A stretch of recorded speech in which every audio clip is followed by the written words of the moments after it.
ने एक वोट दे करके आप किसी को खरीद नहीं लेते, वोट दे करके और वोट तो खरीद भी लिए जाते हैं। तो मोदी को बोलते रहेंगे, मोदी जी रोजगार दिलाओ, मोदी जी हमारी फसल का उचित दाम दिलाओ, मोदी जी महंगाई घटाओ। अब प्याज का दाम बढ़ गया, वो अभी आंसू दिला रही है प्याज। अब मोदी जी प्याज उगाएंगे क्या?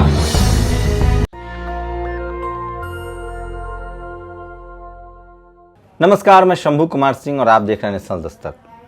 अमित शाह और किसानों के बीच मीटिंग होती है। किसानों को अमित शाह धमकाते हैं, सरेआम धमकाते हैं। वो इसलिए उनको लोग तरीपार कहते हैं। वो जीते हुए विधायक को तोड़कर खरीदकर सरकार बनाते हैं, किसानों को धमकाते। दरअसल बीजेपी और आरएसएस को गुमान हो गया था, मोदी शाह को गुमान हो गया था कि इस देश में कोई आंदोलन खड़ा नहीं होगा, लेकिन ऐसा हो नहीं रहा है। इस देश में किसान ने अब जिंदगी और मौत की लड़ाई में से मौत को गले लगाना चुना है या फिर अपने जमीन को बचाना चुना है। और अमित शाह ने जब उनको धमकी दी कि किसी कीमत पर बिल वापस नहीं होगा, तो किसानों ने बड़ा पलटवार किया है। और सोचिए इस देश के लोग कितने डरे हुए हैं, वो समझिए, वो भी बताऊंगा। और इस देश में डेमोक्रेसी क्यों खत्म हो रही है और अत्याचार क्यों बढ़ रहा है, उसकी भी वजह बताऊंगा। लेकिन सबसे पहले ये जान लीजिए कि जो किसान लड़ रहे हैं, न तो वो स्वाभिमान की लड़ाई लड़ रहे हैं, वो सिर्फ अपनी जमीन की लड़ाई लड़ रहे हैं। और उस जमीन की लड़ाई की वजह से इस देश का लोकतंत्र को फायदा हो रहा है, इस देश की जनता को फायदा हो रहा है, इस देश की डेमोक्रेसी को फायदा हो रहा है। पहले जो लोग इस बिल को नहीं जानते हैं वो जान ले कि ये बिल कितना खतरनाक है।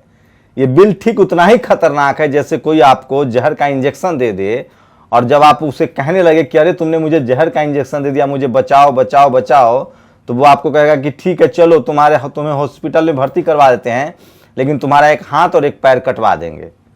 सवाल उठता है कि ये जहर का इंजेक्शन ही उसने क्यों दिया? क्या वो मुझे मारना चाहता था?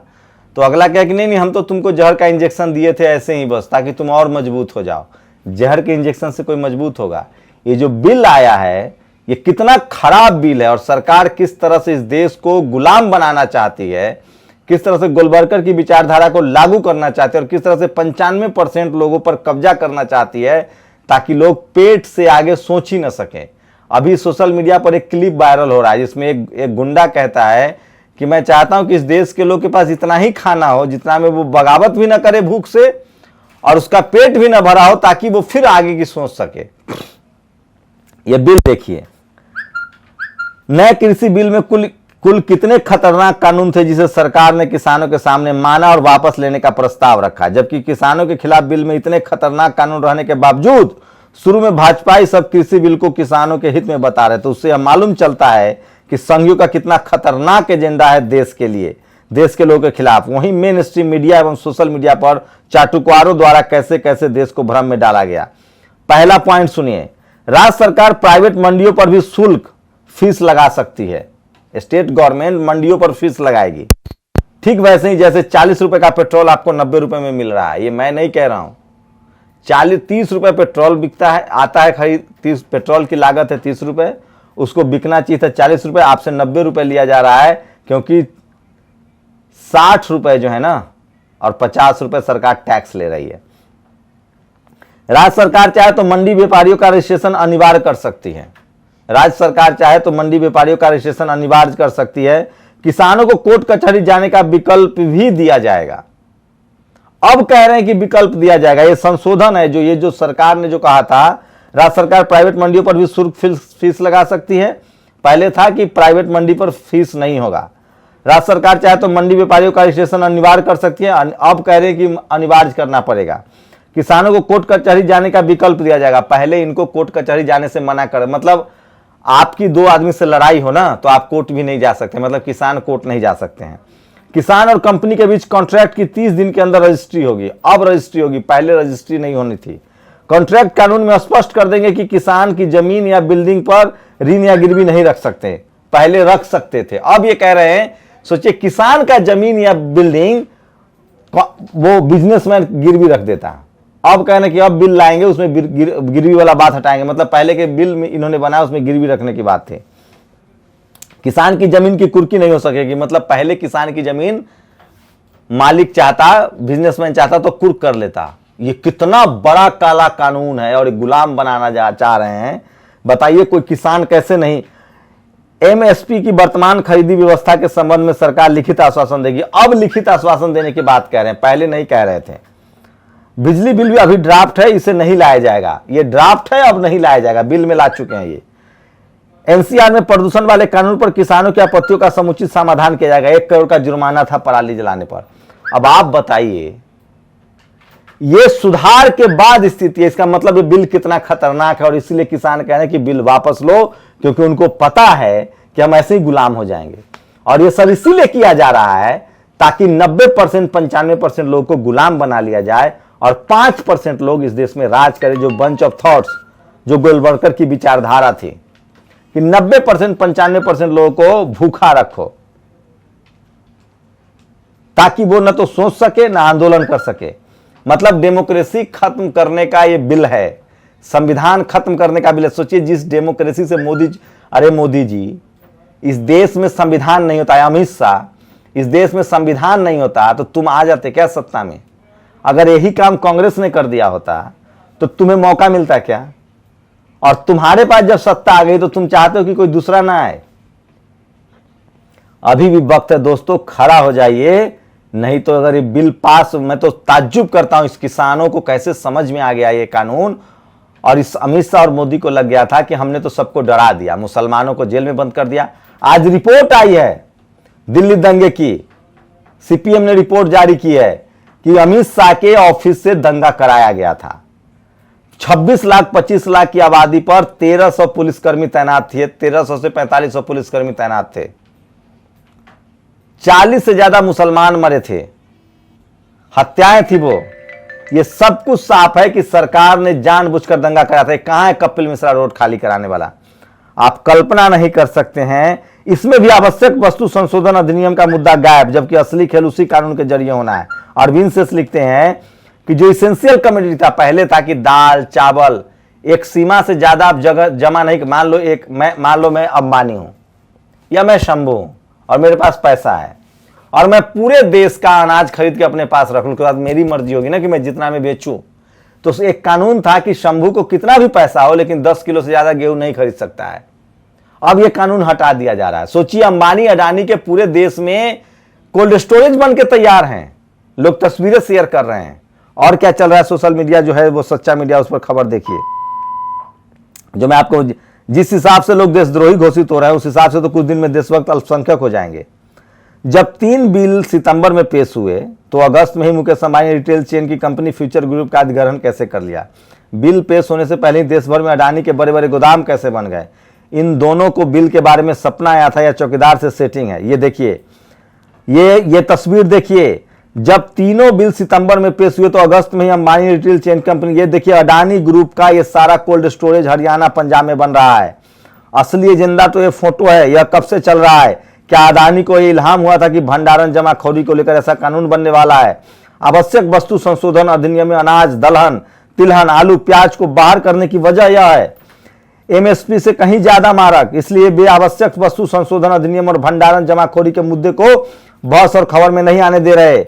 एमएसपी और फोकस किया हुआ है। अरविंद शेष ने लिखा है, ये तस्वीरें बयां कर रही है सब कुछ। और सिंगू बॉर्डर पर किसान अजय मोर शहीद हो गए हैं जो 32 साल के थे। आप सोचिए किस तरह की चीजें हो रही है इस देश में, कितना खतरनाक है। कुछ और वीडियो में बता रहा हूं, कुछ और बहुत जरूरी खबरें जो है वो आपके साथ मैं शेयर कर रहा हूं। और आप सोचिए कि किस तरह से देश को गुलाम बनाने के लिए सब कुछ किया जा रहा है। प्रशांत भूषण ने कहा है, farmers to hold direct talks with Ambani and Adani, no more middle man. देश के लाखों किसानों को मनाने की बजाय सरकार सिर्फ 2 पूंजीपतियों को मना ले, कानून वापस हो जाएंगे, अंबानी अडानी। जहां चुनाव हुए हैं वहां एयरपोर्ट बनेगा, जहां चुनाव हो चुके हैं वहां एयरपोर्ट बिकेगा, संपत्ति बिकेगी। जिन लोगों को किसानों के आंदोलन से समस्या हो रही है वही लोग हैं जिन्हें नोटबंदी से लाइन में लगने में कोई दिक्कत नहीं थी। ये वीडियो सुनिए, हम ये बाबा रामदेव का, ये कह रहे हैं कि महंगा प्याज हो गया, इसके लिए मोदी जिम्मेदार है। लोग मोदी को कोसते रहेंगे, मोदी जी रोजगार दिलाओ, मोदी जी हमारी फसल का उचित दाम दिलाओ, मोदी जी ये महंगाई घटाओ। अब प्याज का दाम बढ़ गया, वो अभी आंसू दिला रही है प्याज। अब मोदी जी प्याज उगाएंगे क्या? यही पेट्रोल, महंगा पेट्रोल के लिए मनमोहन सिंह को जिम्मेदार ठहराते थे। कितना शर्मनाक है, ये लोग कितने बेशर्म है। अरविंद केजरीवाल का ये वीडियो देखिए, साबित हो रहा है। इन्होंने कहा था कि बीजेपी दूध की धूली नहीं है, कांग्रेस से भी ज्यादा बेईमान है। सुन लीजिए। और बीजेपी कौन सी दूध की धुली है? कई लोग कहते हैं जी एक छोटा चोर है, एक बड़ा चोर है। बीजेपी छोटे, बीजेपी को मौका नहीं मिला, एक बार मौका देके देख लो, सबसे बड़ा डकैत बीजेपी मिली। ये कह रहे हैं कि बीजेपी को मौका दीजिए, वो कांग्रेस से ज्यादा लूट लेगी। 9 साल पहले का ये वीडियो है। और ये देखिए, ये है साध्वी प्रज्ञा, जिनके ऊपर आतंक के आरोप लग चुके। ये कह रही हैं कि वोट दे दिए हमको तो खरीद लियो क्या। ये भी एमबीएस मेरे वीडियो एडिटर सुनाएंगे आपको। एक वोट दे करके आप किसी को खरीद नहीं लेते, वोट दे करके और वोट तो खरीद भी लिए जाते हैं। और ये देखिए, लॉन्चिंग आवर इंस्टा टी, ये बग्गा है, तेजिंदर बग्गा, जिसको लोग अब सिखों का शाहनवाज हुसैन कह रहे हैं। ये चाय का बिजनेस इन्होंने शुरू किया। ये मोदी जी से अपील कर रहे हैं कि मोदी जी चाय पर 18% जीएसटी उसको कम कर दीजिए। तेजिंदर बग्गा जो बीजेपी का आदमी है।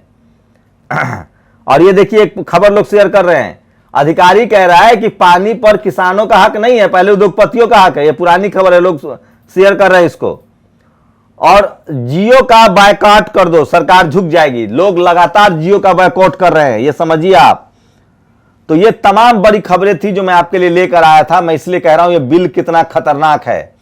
और इसी वजह से किसानों ने तय किया कि वो मर जाएंगे लेकिन वापस नहीं जाएंगे। 12 दिसंबर से जयपुर आगरा, दिल्ली आगरा और जयपुर दिल्ली, आगरा दिल्ली और जयपुर दिल्ली हाईवे जाम होने जा रहा है।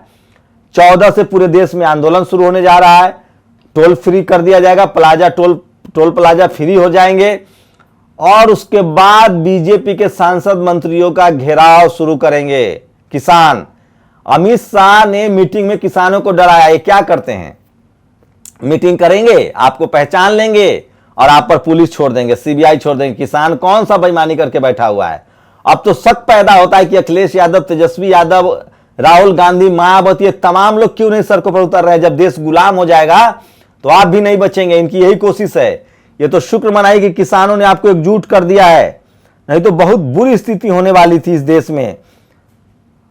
ये तस्वीरें देखिए।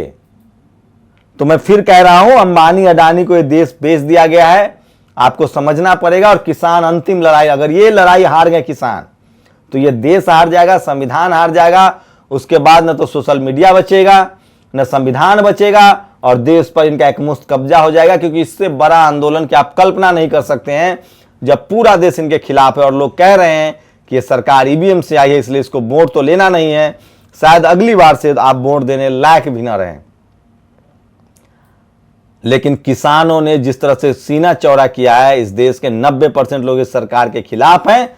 और सरकार, पुलिस से पूछिए, दिल्ली में हर जगह बैरिकेड लगा देते हैं। तो इतना खतरनाक है ये किसान बिल। आप बताइए, आप किसानों के साथ हैं या सरकार के साथ हैं? संविधान के खिलाफ हैं, संविधान के साथ हैं या सरकार के साथ हैं? किसान संवैधानिक तरीके से अपने अधिकार की मांग कर रहे हैं। अगर ये आंदोलन हार गए किसान तो यकीन मानिए उसके बाद आरएसएस, बीजेपी का इस देश पर कब्जा होगा और 95% लोग इस देश में मजदूर, गुलाम होंगे। आपकी क्या प्रतिक्रिया, अपनी प्रतिक्रिया जरूर दीजिए। शुक्रिया। नेशनल दस्तक की आपसे गुजारिश है कि अगर इसको बचाना चाहते हैं तो नेशनल दस्तक को सब्सक्राइब करने के लिए रेड कलर के सब्सक्राइब बटन को दबाएं, फिर बेल आइकन की घंटी दबाएं। नेशनल दस्तक को बचाने के लिए बहुत जरूरी है कि हर खबर को शेयर करें, लाइक करें, कमेंट जरूर करें।